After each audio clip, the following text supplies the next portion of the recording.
Welcome back to my YouTube channel let's learning. આજે આપણે વાત કરવાના છીએ હમણાં અભિહાલ આવેલ નમોલક્ષ્મી યોજના વિશે.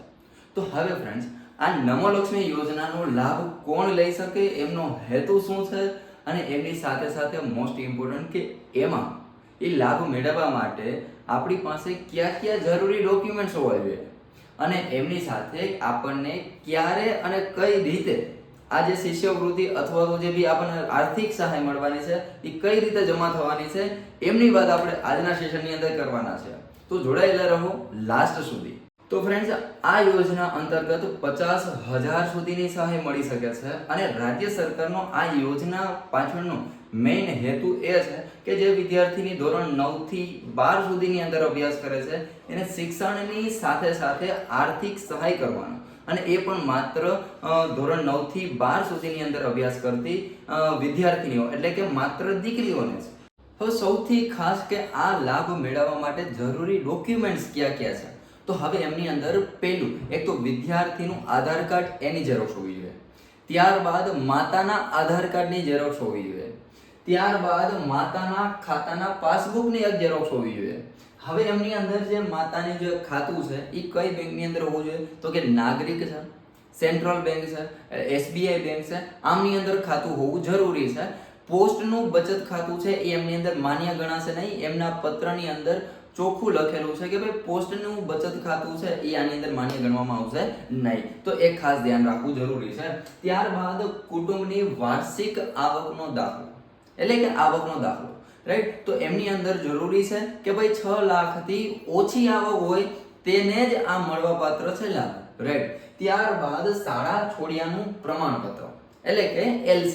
આટલા ડોક્યુમેન્ટ્સ છે એ આપણે આ લાભ મેળવવા માટે જરૂરી રહેશે.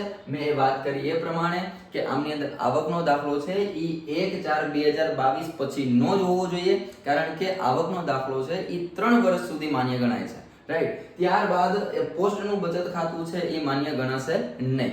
તો આ બાબત વાત કરીએ આપણે જરૂરી ડોક્યુમેન્ટ્સની. હવે ફ્રેન્ડ્સ, વાત કરીએ આપણે કે જે આ 50,000 સુધીની જે સહાય છે એ આપણને કઈ રીતે મળશે. શું સર 50,000 સુધીની સહાય આપણને એક સાથે મળશે? નહીં ભાઈ, એક સાથે આપણને મળશે નહીં. તો હવે ફ્રેન્ડ્સ, કઈ રીતે મળશે? તો ચાલો, તો ધોરણ 9 થી લઈને ધોરણ 12 સુધીના જે શૈક્ષણિક કાર્ય છે, શૈક્ષણિક કાર્ય દરમિયાન આપણને કટકે એટલે કે હપ્તા વાઇઝ આપણને 50,000 સુધીની સહાય મળવાની છે. તો કઈ રીતે હપ્તા આપણા ખાતાની અંદર જમા થશે? તો ચાલો, તો હવે એમની અંદર જ્યારે વિદ્યાર્થી ધોરણ 9 ની અંદર પ્રવેશ મેળવે છે, રાઈટ, ત્યારે જૂન મહિનાથી સ્ટાર્ટ થશે. તો 9મા ધોરણના 10 મહિના અને 10મા ધોરણના 10 મહિના દર મહિને 500 રૂપિયા તમારા ખાતાની અંદર જમા થશે. એટલે 10 મહિના 9મા ધોરણના જમા થાય 500 રૂપિયા લેખે, એટલે કેટલા થયા? તો કે 5,000 રૂપિયા થયા, રાઈટ. એવી રીતે 9મા ધોરણના 5,000 રૂપિયા, અને એવી જ રીતે 10મા ધોરણના શૈક્ષણિક કાર્ય દરમિયાન 5,000 જમા થશે, રેડી. એટલે ટોટલ કેટલા થયા? 10,000. ત્યારબાદ બીજા જે 10,000 રૂપિયા છે એ આપણને જ્યારે બોર્ડની પરીક્ષા પાસ થશે ત્યારબાદ એક સાથે 10,000 રૂપિયા જમા થશે. એવી જ રીતે જ્યારે વિદ્યાર્થીની 11મા ધોરણની અંદર પ્રવેશ મેળવશે ત્યારે દર મહિને 11મા ધોરણના 10 મહિના અને 12મા ધોરણના 10 મહિના દર મહિને હવે 500 જમા નહીં થાય, હવે 750 જમા થશે. એટલે 750 ગુણ્યા 10 એટલે 7,500. એવી રીતે 7,500 11મા ધોરણના અને 7,500 12મા ધોરણના, રેડી. એટલે કેટલા થયા ભાઈ? 15,000 રૂપિયા. તો હવે 15,000 રૂપિયા આ રીતે 11 અને 12ના શૈક્ષણિક કાર્ય દરમિયાન. ત્યારબાદ બીજા જે 15,000 રૂપિયા વધ્યા છે એ 15,000 રૂપિયા જ્યારે ધોરણ 12ની બોર્ડની પરીક્ષા પાસ થશે ત્યારબાદ 15,000 રૂપિયા એક સાથે આપણને જમા થશે. તો ફ્રેન્ડ્સ, આ રીતે આપણને હપ્તા વાઇઝ કટકે 1 થી 50,000 સુધીની સહાય મળવા પાત્ર છે.